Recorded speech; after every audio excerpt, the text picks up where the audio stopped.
Sadaqallahu al-azim.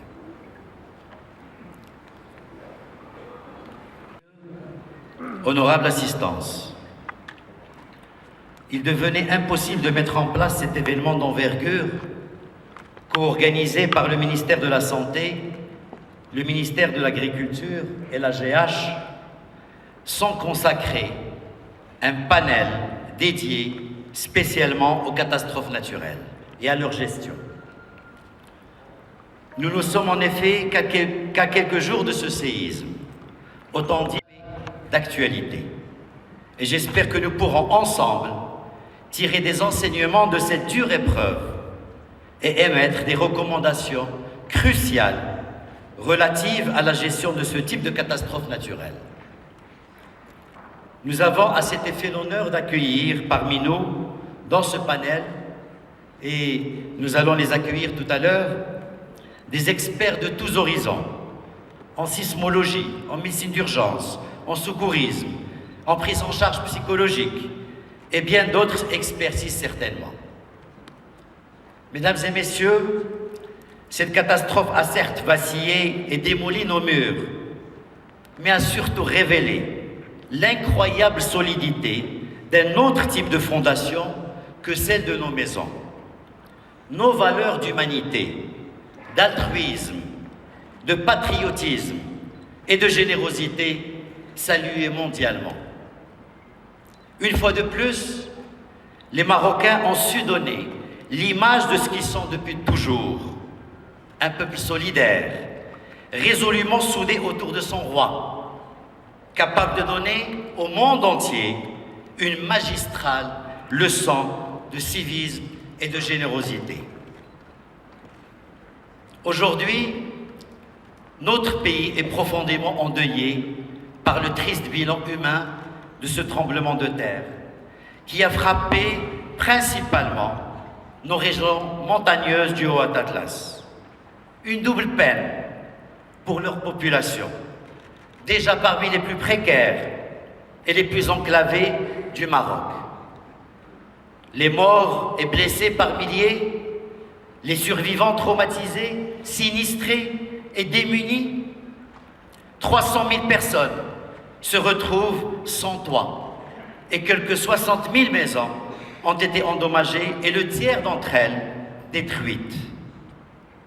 Des villages entiers ont été rayés de la carte. Un désastre humanitaire qui affecte près de 100 000 enfants selon l'UNICEF, tandis que le ministère de l'Éducation nationale fait état de 530 établissements scolaires et quelques 55 internats endommagés. Nombre de monuments historiques, joyaux du tourisme local, ont également pâti des secousses de ce séisme. Greniers villageois et mosquées ont été détruits ou fortement endommagés. La mosquée de Tinmel, datant du XIIe siècle, symbole de la dynastie des Almohades, qui avait été entièrement restaurée et s'apprêtait à être classée par l'UNESCO, n'est plus qu'un tas de pierres. Mesdames et messieurs, quelques heures après le séisme, Sa Majesté le roi Mohammed VI, que Dieu l'assiste, a en effet sonné la mobilisation générale, appelant l'intervention urgente des forces armées royales, des autorités locales, des équipes de la protection civile, ainsi que des départements ministériels concernés, afin d'accélérer les opérations de sauvetage et d'évacuation des zones sinistrées dans le cadre d'une action globale et... Je voudrais exprimer ma fierté quant à la gestion royale de cette crise, une gestion proactive, une gestion efficiente qui a donné lieu à un certain nombre de programmes de développement de ces régions sinistrées. Le gouvernement aujourd'hui, à travers l'agence de développement des provinces du Haut-Atlas qui vient d'être créée aujourd'hui au Conseil de gouvernement, va pouvoir mobiliser ces 120 milliards dirhams sur 5 années et développer un programme ambitieux et très soutenu pour venir en aide à ces 4,2 millions des 5 provinces et la préfecture de Marrakech. nous pouvons être fiers de l'élan de solidarité exprimé par tous les Marocains. Une solidarité qui émane, qui est intuitive d'abord, et qui émane de toutes les régions du Maroc. Chacun l'a exprimé à sa manière, avec ses moyens. Et c'est une excellente leçon d'humilité et de solidarité.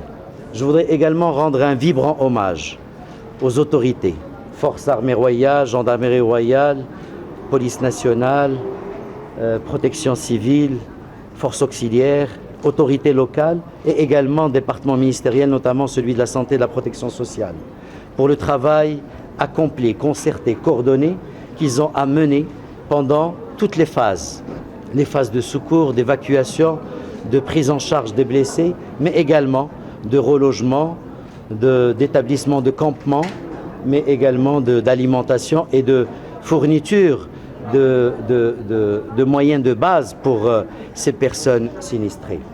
Notre rencontre d'aujourd'hui est une rencontre importante parce qu'elle vient à point nommé pour nous donner une occasion de discuter de cette catastrophe naturelle. Une catastrophe naturelle qui nous a tous secoués et pour laquelle on n'était pas prêts.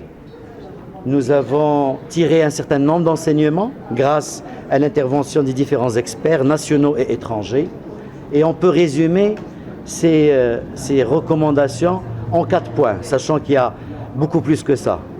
D'abord, faire du développement et de la promotion de ces zones sinistrées une priorité gouvernementale pour venir en aide à cette population. Et c'est ce qui a été, ça suit les instructions de Sa Majesté.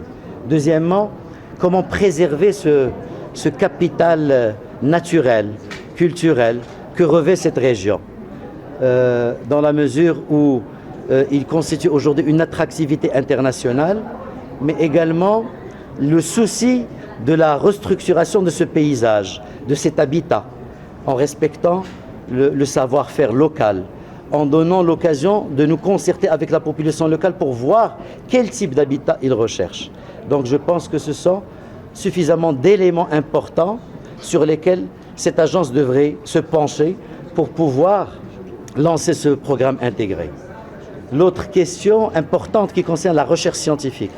Aujourd'hui, le séisme de l'Haouz, on l'appelle l'Haouz parce que l'épicentre se trouve à l'Haouz. Mais c'est un séisme qui a touché aussi bien la province de Tsaroudane, de Azélal et de Ouarzazate.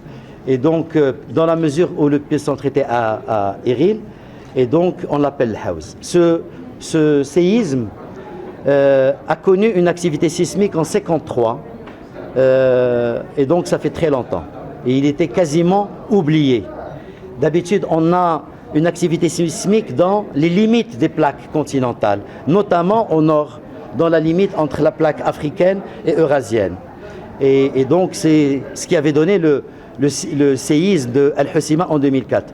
Aujourd'hui, c'est un séisme d'une autre nature. C'est un séisme de magnitude 7, jamais enregistré au Maroc.